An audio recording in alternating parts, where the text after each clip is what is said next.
Hello' বন্ধু বান্ধৱীসকল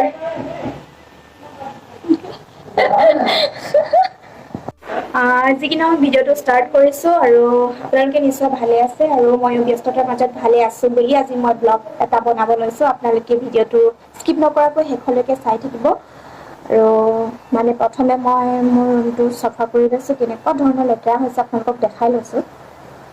এইবোৰ চব কেনেকুৱা লেতেৰা হৈ আছে।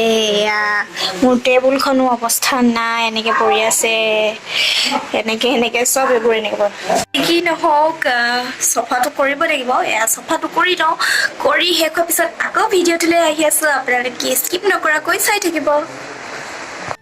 এইবাৰ ৰুম চুম চফা কৰি শেষ হৈ গ'ল আৰু আপোনালোকৰ লগত কথা পাতিবলৈ এবাৰ মই আহিছো।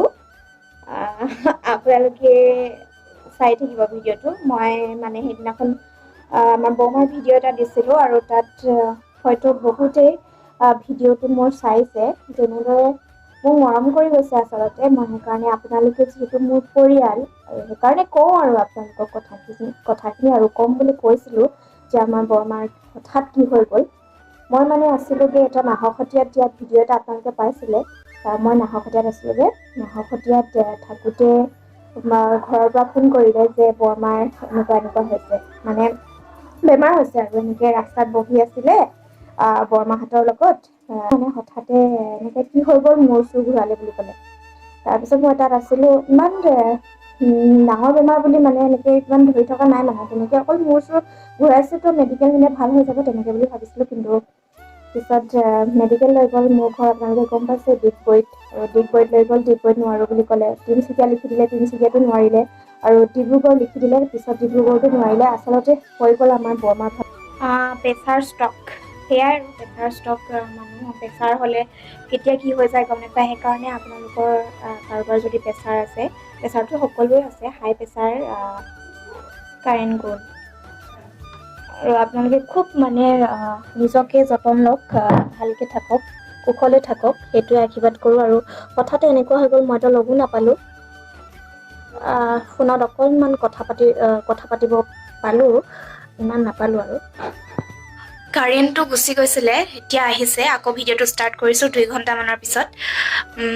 সেয়াই আৰু মই কৈ আছিলোঁ, আজি আছোঁ কালি নাই এই নৰদেহা। সেইকাৰণে আমি যিমান পাৰোঁ আচলতে চবৰ লগত মিলি থাকিব লাগে, সকলোৱে ভালকে থাকিব লাগে।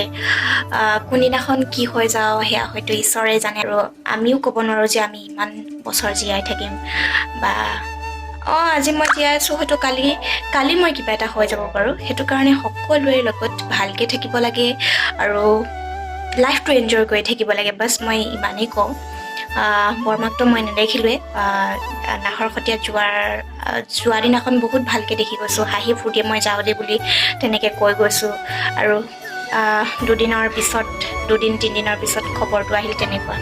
মই ঘৰত আহিলোঁ, লগে আহিলোঁ, পালোহি। সেয়াই, কোনেওতো ক'ব নোৱাৰে হয় নাই।